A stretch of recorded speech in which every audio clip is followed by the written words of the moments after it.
Pria itu baru saja membuka jendelanya ketika tiba-tiba sebuah anak panah menghantam pintunya. Dengan bingung, ia menarik secarik catatan yang menempel pada panah itu.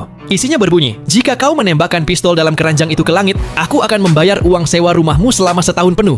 Karena biaya sewa nunggak dan hutang pinjol di mana-mana, tanpa banyak berpikir, ia segera mengisi peluru ke pistol itu dan menembakkannya ke udara. Di waktu yang sama, seorang pengemudi hendak masuk ke dalam mobilnya ketika ia melihat sebuah catatan di dashboard. Catatan itu berbunyi, "Ketika kau mendengar suara tembakan, berkendaralah ke Jewelry Avenue. Aku akan melunasi cicilan mobilmu." Si pengemudi tidak mempercayainya dan melempar catatan itu keluar jendela. Namun, ketika ia membuka kaca rias mobil, segulung uang cash jatuh dari atasnya. Tepat saat itu juga, ia mendengar suara tembakan di dekat situ. Tanpa ragu, ia menyalakan mesin mobil dan langsung meluncur ke Jewelry Avenue. Begitu mobil berhenti, seorang pria dengan bekas luka di wajahnya masuk ke dalam.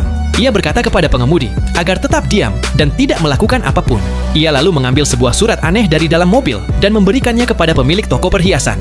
Surat itu berbunyi, "Kau punya 5 detik untuk mengemas semua berlian, atau 2 pria besar di sampingmu akan meledakkan bom nuklir tersembunyi." Mendengar itu, pemilik toko pun ketakutan, lalu buru-buru membuka brankas dan menyerahkan semua berlian kepada mereka. Yang tidak ia ketahui adalah bahwa kedua pria berotot itu sebenarnya hanya diminta untuk terlihat menakutkan. Itulah cara mereka mengintimidasi korbannya agar terlihat seperti nyata. Tak lama kemudian, beberapa kurir datang, mengambil berlian yang sudah dikemas, lalu memuatnya ke bagasi mobil si pengemudi. Mereka memberitahu pengemudi untuk kembali ke tempat semula. Setelah ia kembali, seorang pria berkacamata hitam mengambil berlian dari bagasi dan memindahkannya ke sebuah mobil sport. Sang bos misterius berhasil melakukan perampokan berlian ini tanpa pernah memperlihatkan wajahnya. Beberapa waktu kemudian, kepala kepolisian membawa semua orang untuk diinterogasi. Namun anehnya, tidak ada satupun dari mereka yang saling mengenal. Bahkan tak seorang pun sadar bahwa mereka telah menjadi bagian dari sebuah perampokan. Karena tidak menemukan petunjuk, kepala kepolisian akhirnya menginterogasi orang terakhir, yaitu pria berkacamata hitam.